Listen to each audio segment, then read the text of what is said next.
iyadoo isku dayaysa inay gabadheeda barato baled.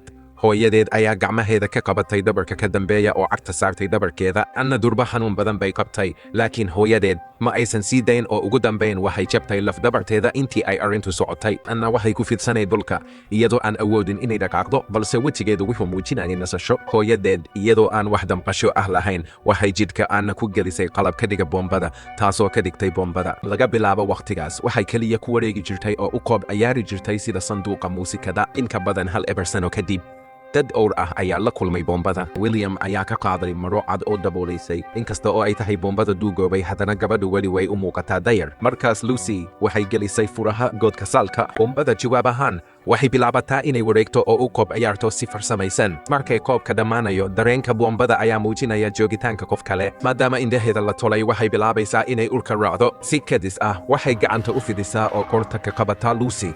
laakiin Lucy aad buu u fog badan yahay oo wuu ka riixaa kana miyir beeliya. Lucy waxa uu ka jaray dunihii indhaha Anna, isaga oo dib ugu soo celiyay aragga iyo garaadka. Waxayna joojisay weerarka Lucy. Ugu dambayn, Anna waxay timid heebta hirarka leh